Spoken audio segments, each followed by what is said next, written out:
It's time to get our asparagus all tucked up and ready for winter now and cut down the ferns that have actually completely died back. Last year we did this a little bit earlier, but we've left it a little bit later, and that's absolutely fine as well. To be honest, the weather has been absolutely horrible and it really hasn't given us an opportunity to do it.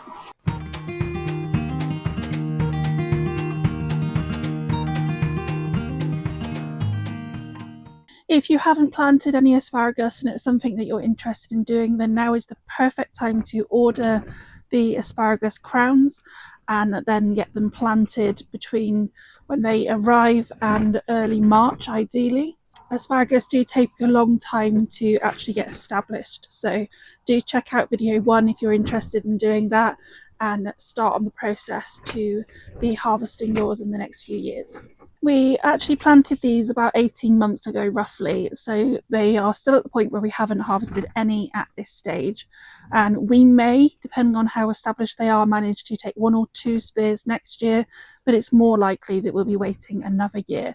But by putting them to bed properly now and making sure that they are well fed, then that's really going to give us the opportunity to make sure that these are going to be as strong as possible going forward. This is what the asparagus bed is looking like at the moment.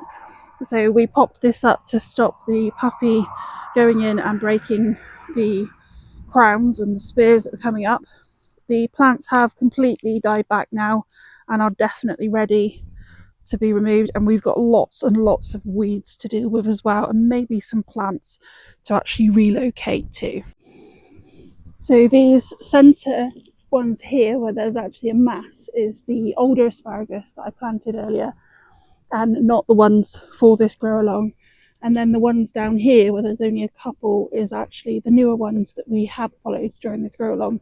So it is likely that you've only got a couple of spears to cut off of each of your plants. To do this, we are literally just going to take a pair of secateurs right down to the ground and chop them off at ground height.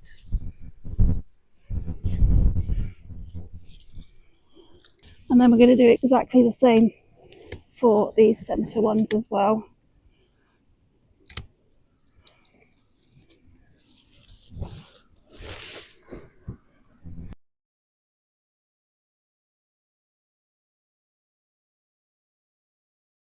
So all the asparagus has now been cut down, but as you can see, what I've been left with is actually a lot of weeds.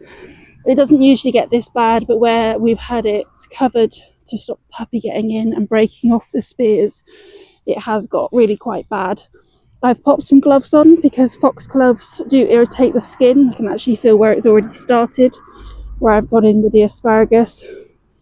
And I'm going to be using an onion hoe, which is just a small hoe, and being careful not to go too deep because we don't want to hurt the roots. And then I've got a tiny little spade to dig up any if I want, but most of it I'm going to be trying to actually pull up by hand and only going down when I need to get those roots out. So just going to start doing that.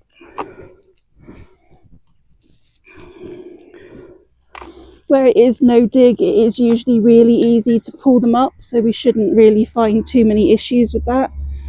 If, however, you've got clay, heavy soil, then you need to be really delicate and careful around these shallow roots with any spades that you are going in with. These are actually violas, which have just self-seeded absolutely everywhere, all over the garden this year, probably out of the homemade compost that we've got. I have already potted some of these up, so I'm not going to save any of these this time, but I might save some of those foxgloves possibly. We'll see how they come out. If it was the summer, I'd be leaving a lot of these weeds in, but as it's the winter and they're likely to re-root, I'm going to be taking as many of them out as I can, and then we're going to be popping some food over the top, some feed and organic matter, so that will obviously suppress any that I do miss.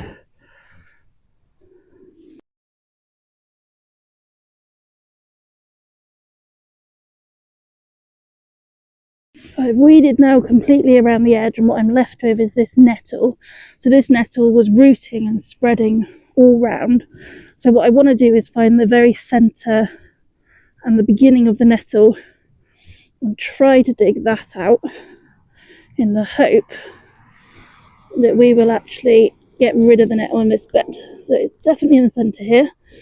Ooh, okay, that didn't come away entirely by pulling, which is a shame. I'm going to have to now go in, but any roots that are left, like these here, you do want to try and get out as best you can because they can reshoot.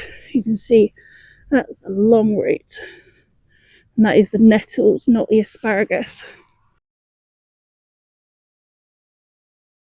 So that's as many as the weeds that I can manage to get out by hand. And then all I'm doing now, this is a bag of our own homemade compost that we're just going to spread over the top. And then I've also got a bucket of spent potato compost that I'm also going to put over the top. This is going to have weed seeds in it because it is a cold process compost from our bins, and I'm also going to expect some of those weeds to continue to pop up. So one thing that I will do over the next couple of weeks is just hoe any seedlings as they come up and just take them out, and I'll continue to do that as they also sprout in the spring, or just remove them by hand as well. If you don't have any homemade compost, you could use normal bagged compost. I would do that at this time of the year because this is when the bed is being put to sleep, and we'll feed it over the winter. But you could also use manure or any other feed as well. So this compost here from the potatoes should suppress some of the weeds from the compost below. It's also completely full of worms, and it's a great way to use some of that spent compost as well. That's that bed all done now for another year. I got an entire bucket of weeds out of there. They're not usually that bad, it is just because we couldn't get in. Hopefully yours isn't that bad either. But if you have got perennial weeds, then it makes it much harder. When it comes to the asparagus that you've taken out, you can just crunch them up and pop them into the compost, and then they'll break down and provide us more compost for next year.